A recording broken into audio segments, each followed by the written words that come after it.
வணக்கம் மக்களே, welcome to டிஸ்ட் updates. இந்த வீடியோவில் எதை பற்றி பார்க்க போகிறோன்னா, ஐ லவ் பிடிஎஃப் வெப்சைட் மூலமாக உங்களோட பிடிஎஃப் ஃபைலை எப்படி மெர்ஜ் பண்ணுறது, ஸ்ப்ளிட் பண்ணுறது, கம்ப்ரஸ் பண்ணுறது, அந்த பிடிஎஃப் ஃபைலை வேர்டு ஃபைலுக்கு எப்படி மாற்றுறது, ஒரு பிடிஎஃப் ஃபைலை ஜேபிஜிக்கு எப்படி மாற்றுறது, பிடிஎஃப் ஃபைலை எப்படி சைன் போடுறது அப்படிங்கிற முழு தகவலை இந்த வீடியோவில் பார்க்கலாம். இது வரைக்கும் நம்ம சேனலை சப்ஸ்கிரைப் பண்ணாதவங்க டிஸ்ட் அப்டேட்ஸ் சேனலை சப்ஸ்கிரைப் பண்ணிக்கோங்க. இந்த வீடியோ யாராக்கெல்லாம் யூஸ்ஃபுல்லாக இருக்கும் உங்களோட ஃப்ரெண்ட்ஸ்க்கு கண்டிப்பாக ஷேர் பண்ணுங்கள். உதாரணத்துக்கு உங்களோட பிடிஎஃப் ஃபைலை வந்து இப்போ ஜேபிஜிக்கு மாற்றுறீங்க அப்படின்னா, இதில் கீழே ஸ்க்ரோல் பண்ணிங்கன்னா பிடிஎஃப் டு ஜேபிஜின்னு ஒரு ஆப்ஷன் இருக்கும். அந்த ஆப்ஷனை செலக்ட் பண்ணிக்கோங்க. செலக்ட் பண்ணிட்டீங்கன்னா உங்களோட பிடிஎஃப் ஃபைலை செலக்ட் பண்ண சொல்லி ஆப்ஷன் ஷோ ஆகும். அதில் செலக்ட் பிடிஎஃப்ங்கிறத கொடுத்துக்கோங்க. அதில் பார்த்தீங்கன்னா உங்களுக்கு உங்களோட ஃபைலை வந்து செலக்ட் பண்ணணும். உங்களோட ஃபோல்டரில் வந்து நீங்கள் ஃபைல் வச்சுருப்பீங்க. அந்த ஃபைல் ஆப்ஷனை செலக்ட் பண்ணிவிட்டு கீழே கன்வெர்ட் டு ஜேபிஜி அப்படின்னு ஒரு ஆப்ஷன் இருக்கும். நார்மலாக கன்வெர்ட் பண்ணிங்கன்னா நார்மல் ரெசல்யூஷன்லேயே நீங்கள் பண்ணிக்கலாம். இல்லை ஹை ரெசல்யூஷனில் வேணும் அப்படின்னா ஹை ஆப்ஷன் செலக்ட் பண்ணிக்கலாம். நார்மலில் பண்ணிங்கன்னா கொஞ்சம் குயிக்காகவும் உங்களுக்கு கன்வெர்ட் ஆகிரும். கன்வெர்ட் டு ஜேபிஜின்னு கொடுத்தீங்கன்னா உங்களுக்கு ஒரு 5 செகண்ட் 10 செகண்ட் லோட் ஆகும். லோட் ஆகிட்டு உங்களுக்கு எத்தனை பேஜ் இருக்கோ அத்தனை பேஜுமே ஜேபிஜிக்கு ஆட்டோமேட்டிக்காக அதுவே கன்வெர்ட் ஆகி உங்களோட ஃபோல்டரில் வந்து அது டவுன்லோட் ஆகிரும். ஸோ அந்த டவுன்லோட் ஃபோல்டரில் போயிட்டு உங்களோட பிடிஎஃப் ஃபைலை வந்து நீங்கள் சேவ் பண்ணிக்கலாம். ஜேபிஜி ஃபைலை வந்து நீங்கள் சேவ் பண்ணிக்கலாம். அடுத்த ஆப்ஷன்ஸ் பார்த்திங்கன்னா, உங்களோட பிடிஎஃப் ஃபைலில் வந்து நீங்கள் இப்போ சைன் போடணும் அப்படின்னா சைன் பிடிஎஃப்ங்கிற ஆப்ஷன் செலக்ட் பண்ணிக்கோங்க. மறுபடியும் உங்களோட பிடிஎஃப் ஃபைலை செலக்ட் பண்ண சொல்லும். செலக்ட் பண்ணிவிட்டு நீங்கள் ஒரு ஆள் மட்டும் சைன் போட்டால் போதுமா அப்படிங்கிற கேட்கும்.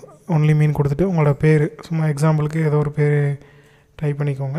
டைப் பண்ணிட்டு ஃபோல்டரில் வந்து உங்களோட சைன் ஏற்கனவே நீங்கள் வச்சுருந்தீங்க அப்படின்னா அப்லோடுங்கிற ஆப்ஷனை செலக்ட் பண்ணி அப்லோட் சிக்னேச்சர் கொடுத்து ஏற்கனவே நீங்கள் ஸ்கேன் பண்ணி வச்சுருக்க சைனை வந்து ஈஸியாக நீங்கள் அப்லோட் பண்ணிக்கலாம். இல்லை மேனுவலாக நீங்கள் சைன் போடணும் அப்படின்னா இந்த ஆப்ஷன் செலக்ட் பண்ணிவிட்டு நீங்கள் ட்ரா பண்ணுற மாதிரி இருக்கும். ஸோ அந்த உங்களோட சைனை வந்து நீங்கள் சும்மா அப்படியே ட்ரா பண்ணிவிட்டு கீழே அப்ளைன்னு கொடுத்துக்கோங்க. அப்ளை கொடுத்துட்டிங்கன்னா உங்களுக்கு லோட் ஆகும். லோட் ஆகி முடித்தோடனே எந்த பேஜில் வந்து இந்த சைனை வைக்கணும்னு சொல்லி கேட்கும். ஸோ உங்களுக்கு இப்போ இதில் வந்து 3 ஃபைல் இருக்குது. 3 கொஞ்சம் லோட் ஆகிட்டு இருக்குது. ஸோ டிலே ஆகிறதுனால நான் ஒரு எக்ஸாம்பிளுக்காக இந்த இடத்துல வர்ற மாதிரி சைன் வச்சு காமிக்கிறேன். உங்களோட சைன் வந்து நீங்கள் போட்ட சைன் ரைட் சைடு இருக்கும். அந்த சைன் ஆப்ஷனை வந்து செலக்ட் பண்ணிக்கோங்க. செலக்ட் பண்ணி உங்களோட பேஜுக்கு வந்துடும். இந்த பேஜில் நீங்கள் எந்த இடத்துலனாலும் வச்சுக்கலாம்.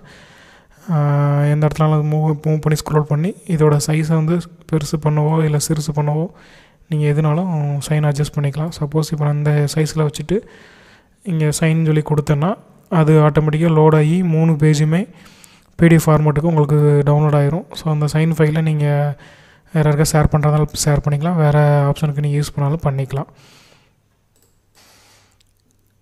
அடுத்ததாக உங்களோட ரெஸ்யூம் இந்த மாதிரி ஃபைலை வந்து வேர்டு ஃபைலாக வச்சுருப்பீங்க. ஸோ அதை பிடிஎஃபாக கன்வெர்ட் பண்ணுறதா இருந்தால் வேர்டு டு பிடிஎஃப்ங்கிற ஆப்ஷனை செலக்ட் பண்ணி நீங்கள் பிடிஎஃப் கன்வெர்ட் பண்ணி ஷேர் பண்ணிக்கலாம். அதே மாதிரி பிடிஎஃபாக இருக்கிற ஃபைலை வேர்டு கன்வெர்ட் பண்ணி உங்களோட ரெஸ்யூமில் ஏதாவது கரெக்ஷன்ஸ் இருந்துச்சுன்னா நீங்கள் அந்த வேர்டு கன்வெர்ட் பண்ணி அந்த ஃபைலை வந்து நீங்கள் எடிட் பண்ணிக்கலாம்.